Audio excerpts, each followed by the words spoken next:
कहानी की शुरुआत होती है और हम डॉक्टर अथर्टन को देखते हैं जो कि बग्स की नई प्रजाति की खोज करने के लिए साउथ अफ्रीका के जंगलों में आए होते हैं। और इसके बाद अब ये लोग एक वैली तक पहुंचते हैं और एक आदिवासी गाइड को अपने साथ लेकर पैदल आगे बढ़ने लगे। और चलते हुए ये लोग एक ऐसी जगह पर पहुंच जाते हैं जहां उन्हें बग्स की एक ऐसी प्रजाति मिलने वाली थी जिसे कि आज तक किसी ने नहीं देखा था। जिसके बाद ये लोग अपने इक्विपमेंट लगाकर वहां पर धुआं कर देते हैं जिससे कि वहां आसपास मौजूद सारे बग्स नीचे गिरने लगते हैं। ये सभी लोग उन बग्स को इकट्ठा कर लेते हैं। जिसके बाद जब ये लोग यहाँ से निकल रहे होते हैं तो एक स्पाइडर उनके सामान के अंदर छिप जाता है। इसके बाद हमने जेम्स के कैमरामैन जेरी को देखा जिसे कि तेज बुखार आ गया था, इसलिए वो आराम कर रहा होता है। लेकिन तभी वो सामान के साथ आया स्पाइडर उसके बेड तक चला जाता है। लेकिन इससे पहले जेरी कुछ समझ पाता उसे कीड़े ने उसे काट लिया जिससे जेरी वहीं पर अकड़कर मारा जाता है। ये देखकर जेम्स को लगता है कि शायद ये बुखार से मारा गया, इसीलिए वो उसकी बॉडी को पैक करके उसकी फैमिली के लिए भेजता है। और इस दौरान वो स्पाइडर भी उसके ताबूत में चला गया था। खैर अगले सीन में हमने देखा कि उस ताबूत को एक छोटे से टाउन के मुर्दा घर में लाया गया।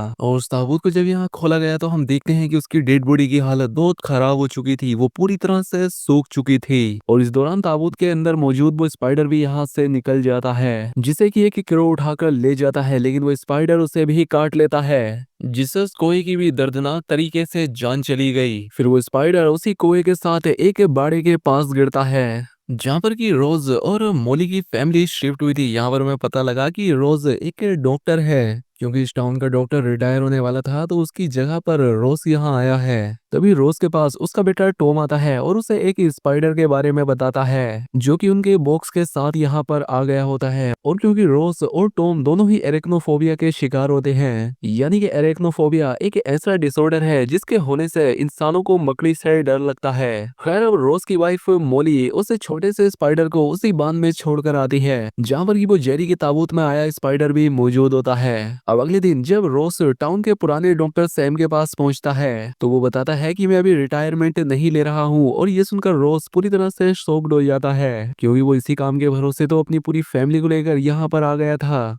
क्योंकि सैम ने कुछ दिन पहले ही उससे रिटायरमेंट के बारे में बोला था। और अब रोज उसकी ये बात सुनकर पूरी तरह से निराश हो जाता है। और जब वो बाहर आता है तो उसे यहाँ एक पुलिस ऑफिसर मिलता है जो कि उसकी गाड़ी नो पार्किंग में खड़ी होने की वजह से उसका चालान कर देता है। लेकिन तभी यहाँ पर मार्गरेट आकर उस चालान को फाड़ देती है और कहती है कि ये हमारे टाउन के नए डॉक्टर हैं, इसीलिए इन्हें इस टाउन के बारे में ज्यादा जानकारी नहीं है। इसके बाद वो डॉक्टर रोज से अपने साथ अपने घर चलने को कहती है। वो उसे बताती है कि डॉक्टर सैम ने मेरा इलाज करने से मना कर दिया है, इसलिए मैं चाहती हूँ कि तुम मेरा इलाज करो। और इस चीज के लिए रोज तैयार हो जाता है। खैर अब घर पहुंचकर रोज अपनी वाइफ मोली को डॉक्टर सैम के बारे में बताता है जिससे वो भी काफी परेशान हो जाती है। लेकिन रोज उसे समझाता है कि सब ठीक हो जाएगा क्योंकि हमारे पास अभी भी एक पेशेंट है। खैर अब अगले दिन जब वो मार्गरेट रोज के पास पहुंचती है तो उसने उसे बताया कि आपका ब्लड प्रेशर नॉर्मल से थोड़ा ज्यादा है, लेकिन फिर भी वो कंट्रोल में है, इसलिए तुम्हें सैम की दी हुई पिल्स लेने की जरूरत नहीं है। इसके बाद मार्गरेट रोज को बताती है कि मैं एक पार्टी करने वाली हूँ और इसीलिए वो उसे भी इनवाइट करती है। और इसके बाद वो यहाँ से चली जाती है। वहीं हम दूसरी तरफ मोली को देखते हैं जो कि अपनी बांध में जाती है। यहाँ पर उसे काफी सारे जाले स्पाइडर वेब्स नजर आए जिन्हें देखकर वो काफी हैरान हो गई।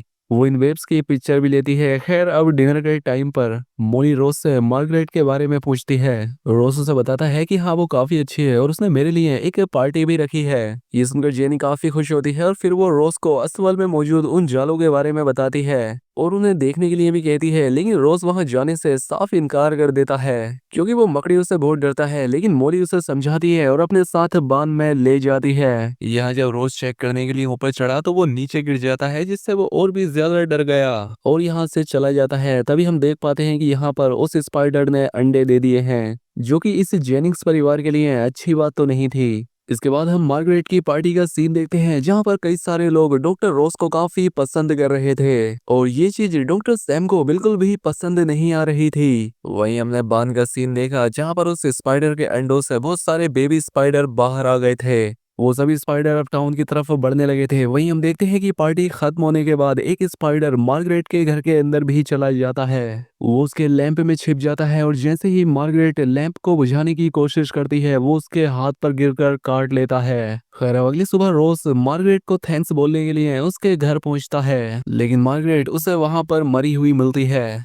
और इसीलिए जो पुलिस ऑफिसर उसे यहाँ देखने आता है तो डॉक्टर सैम उसे बताता है कि मार्गरेट को हार्ट अटैक आया है, जिससे वो काफी हैरान होता है क्योंकि उसने मार्गरेट को खाने के लिए कुछ पिल्स दे रखी थी। जिस पर रोज बताता है कि मैंने ही उन्हें वो पिल्स खाने से मना कर दिया था क्योंकि मुझे उनकी कोई जरूरत नहीं लगी। इस बात से डॉक्टर सैम उस पर बहुत गुस्सा होता है। वो कहता है कि तुम शहर से आए हुए डॉक्टर हो, इसीलिए तुम्हें लोगों की कोई परवाह नहीं है और मार्गरेट की मौत की जिम्मेदार भी तुम ही हो। इसके बाद हम मार्गरेट के फ्यूनरल को देखते हैं, जहाँ पर हेनरी नाम के कोच को डॉक्टर रोस पर पूरा भरोसा था, इसलिए वो डॉक्टर रोस को अपनी जिम में बुलाता है और इस बात से डॉक्टर रोस भी बहुत खुश हुआ। इसके बाद वो उसकी जिम में जाकर वहां पर मौजूद प्लेयर्स को एक एक करके चेक करता है और इसके बाद ये लोग मैदान में गेम खेल रहे होते हैं। तभी एक स्पाइडर बॉब नाम के एक प्लेयर के हेलमेट में छिप जाता है और जब वो खेल रहा होता है तो उसी बीच उस स्पाइडर ने उसे काट लिया, जिससे उसकी जान चली गई। ये देखकर वहां पर मौजूद सभी लोग काफी ज्यादा हैरान हो जाते हैं। अब इसके बाद जब डॉक्टर रोस और मोली अपने घर पहुंचे तो वहां पर उनके बच्चे काफी उदास होते हैं क्योंकि डॉक्टर रोस को अब सभी लोग डॉक्टर डेथ के नाम से बुला रहे होते हैं, यानी कि मौत का डॉक्टर, क्योंकि वो जिसका भी डॉक्टर बनता है उसी की जान चली जाती है। वहीं दूसरी तरफ हमने डॉक्टर सैम को देखा जो कि एक्सरसाइज कर रहा होता है। तभी एक स्पाइडर उसके शूज में आकर छिप गया और जैसे ही डॉक्टर सैम उस जूते को पहनता है वो मकड़ी उसे काट लेती है, लेकिन उस मकड़ी को भागते हुए सैम की वाइफ देख लेती है। अब सैम की हालत खराब होने लगी, इसीलिए उसकी वाइफ ने डॉक्टर रोस को कॉल किया, लेकिन जब तक रोस डिटेक्टिव के साथ वहां पहुंचता रोस की जान जा चुकी थी। इस बात पर डिटेक्टिव को भरोसा नहीं होता क्योंकि ये बात हैरान करने वाली थी कि एक मकड़ी के काटने से कोई मर कैसे सकता है, और इसीलिए वो रोस को इस बात की जांच करने के लिए कहता है। और अब यहाँ पर सैम के मरने की वजह से रोस टाउन का डॉक्टर बन जाता है और इस बात से उसकी फैमिली भी काफी खुश होती है। खैर अब अगले सीन में हम डॉक्टर रोस को देखते हैं। वो डिटेक्टिव को कॉल करता है और टाउन में मरे हुए सभी लोगों को इन्वेस्टिगेट करने के लिए उन्हें मॉर्ग से निकालने के लिए कहता है। डिटेक्टिव उसे परमिशन दे देता है। इसके बाद रोज डॉक्टर जेम्स का नंबर निकालता है, उन्हें कॉल करके बताता है कि हमारे टाउन के कुछ लोग एक स्पाइडर के काटने की वजह से मर रहे हैं। जेम्स कहता है कि ऐसा भी तो हो सकता है कि वो लोग मकड़ी के काटने के डर की वजह से मर गए हों, लेकिन जब वो उसे टाउन का नाम बताता है तो उसे याद आता है कि उसका कैमरामैन यानी कि जेरी भी इसी टाउन से था। इसलिए वो रोज की मदद करने के लिए तैयार हो जाता है और इसके बाद अपने असिस्टेंट क्रिस को रोज के पास भेजता है पूरी बात का पता लगाने के लिए। इसके बाद क्रिस रोज के साथ उन कब्र से निकाली हुई डेड बॉडीज को चेक करता है और यहाँ पर रोज क्रिस को स्पाइडर के व्हाइट मार्क को दिखाता है, जिसे देखकर वो भी काफी हैरान हुआ। इसके बाद उसने कॉल करके इस बारे में जेम्स को बताया। वो उसे तुरंत यहाँ आने के लिए कहता है और अब जेम्स भी मान जाता है। इसके बाद डॉक्टर रोस क्रिस और डिटेक्टिव के साथ डॉक्टर सैम के घर पहुंचा, जिसके बाद ये सभी लोग यहाँ पर उस स्पाइडर को खोजने लगे। अब यहाँ पर इन्हें वो स्पाइडर मिल नहीं रहा था, लेकिन जब एक पुलिस ऑफिसर फूड का पैकेट चेक करता है तो उसे उसमें एक मरा हुआ स्पाइडर मिलता है, जिसे देखकर वो बहुत डर जाता है। लेकिन क्रिस जब उस स्पाइडर को देखता है तो वो कहता है कि हमें इस पर रिसर्च करने के लिए ये स्पाइडर हमें जिंदा चाहिए। खैर अब क्रिस और रोस जब उन स्पाइडर को ढूंढ रहे होते हैं तो एक स्पाइडर क्रिस पर अटैक करने की कोशिश करता है, लेकिन वो बच जाता है और जल्दी से क्रिस उस स्पाइडर को जिंदा पकड़ लेता है। फिर हम देखते हैं कि जेम्स भी यहाँ पर पहुंच जाता है और इसके बाद ये लोग उस स्पाइडर पर रिसर्च करते हैं। अब इन्हें ये चीज कंफर्म हो जाती है कि ये स्पाइडर एक सोल्जर है और उसी प्रजाति का है जो कि जेम्स को अफ्रीका के जंगलों में मिली थी। इस बात से जेम्स काफी हैरान होता है और क्योंकि कोई भी मकड़ी या स्पाइडर इतने दिनों तक जिंदा नहीं रह सकती, ये अफ्रीका से आए इस स्पाइडर ने एक जर्नल की तरह काम करके अपना एक घोंसला बना लिया और वो सारे सोल्जर स्पाइडर को जन्म दिया, जिन्हें वो एक लीडर की तरह कंट्रोल करता है।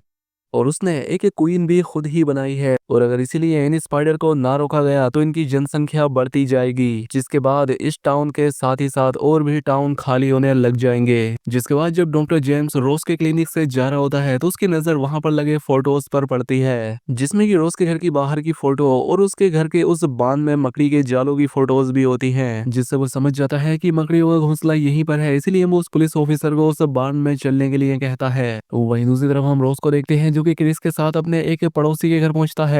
वो इन्हें इस इमरजेंसी के बारे में बताने की कोशिश करता है, लेकिन वो देखता है कि इर्व और उसकी वाइफ दोनों ही मारे जा चुके हैं, जिससे कि रोज बहुत ही ज्यादा डर जाता है। वहीं दूसरी तरफ हम जेम्स को देखते हैं जो कि बाढ़ में लगे हुए उन वेब्स को देखता है। वो पुलिस ऑफिसर से रोज और क्रिस को बुलाकर लाने के लिए कहता है। वहीं दूसरी तरफ जब क्रिस और रोज टाउन के मैप को चेक करते हैं तो उन्हें ये चीज कंफर्म हो जाती है कि इन स्पाइडर्स का घोंसला रोज के घर के आसपास ही है। इसीलिए वो बहुत ही ज्यादा डर जाता है और अपनी फैमिली को बचाने के लिए अपने घर की तरफ निकल पड़ता है। वही वार्न में हम जेम्स को देखते हैं जो कि जनरल स्पाइडर को पकड़ने के लिए उसे बुलाने की कोशिश करता है। लेकिन वो जनरल स्पाइडर अचानक से उस पर हमला कर देता है। इसके बाद हम रोस और क्रिस को देखते हैं जिनके साथ गैलवर्ट नाम का एक आदमी भी होता है जो कि इन कीड़ों को मारने का काम करता था। इसके बाद जब ये लोग रोस के घर पहुंचते हैं तो डेलवर्ट उन कीड़ों को मारने के लिए बार्न में पहुंचता है। उसे यहाँ पता लगता है कि स्पाइडर के काटने की वजह से जेम्स भी मारा जा चुका है, जिस वजह से वो काफी डर जाता है। वहीं दूसरी तरफ रोस और क्रिस जब रोस के घर पहुंचते हैं तो वहां पर बहुत सारे स्पाइडर्स अटैक कर देते हैं, जिनसे बचकर रोज और उसकी फैमिली तो निकल जाती है, लेकिन रोज वहीं पर फंस जाता है और जब वो बाहर निकलने की कोशिश करता है तो वो बेसमेंट में गिर जाता है, जहाँ पर वो देखता है कि बेसमेंट में भी इन स्पाइडर का एक घोंसला है। तभी क्वीन स्पाइडर उस पर अटैक करने की कोशिश करती है, लेकिन वो एराक्नोफोबिया का शिकार था, इसलिए वो बहुत डरने लगता है और हेल्प के लिए चिल्लाने लगता है। लेकिन फिर भी वो अपने डर को रोकते हुए उन स्पाइडर का सामना करता है। तभी क्वीन स्पाइडर उस पर अटैक कर देती है, लेकिन वो उसे बिजली के बोर्ड की तरफ फेंक देता है, जिससे क्वीन स्पाइडर जलकर बुरी तरह से मारी जाती है। और तभी रोज की नजर वहां पर मौजूद स्पाइडर के अंडों पर पड़ती है, इसलिए वो उन्हें जलाने की कोशिश करता है, लेकिन अचानक से उसके सामने जनरल स्पाइडर आ जाता है, जिसे देखकर रोज काफी ज्यादा डर जाता है और वहीं पर पड़े फर्नीचर के नीचे वो दब गया। लेकिन फिर भी उसने किसी तरह से बाहर आकर उस स्पाइडर को जलाने की कोशिश की, लेकिन तभी वो उस पर अटैक करता है और काटने के लिए आगे बढ़ता है, लेकिन रोज उसे जलती आग में फेंक देता है। लेकिन इसके बावजूद भी जनरल स्पाइडर उस पर अटैक करने के लिए आता है, लेकिन रोज एक नेल गन से उस पर अटैक कर देता है, जिससे वो जलता हुआ स्पाइडर अपने अंडों से जाकर चिपक जाता है और उसके साथ वो अंडे भी जल जाते हैं। और उसी वक्त वहां पर डेलवर्ट पहुंचकर रोज को वहां से बाहर निकाल लेता है। इसके बाद रोज बाहर आकर अपनी फैमिली से मिला और वो उन्हें सही सलामत देखकर काफी खुश हुआ। अगले सीन में हम देखते हैं कि रोज अपनी फैमिली के साथ वापस सैन फ्रांसिस्को चला जाता है और वो यहाँ पर काफी खुश होता है। और अब इसी सीन के साथ ये कहानी यहाँ खत्म हो जाती है।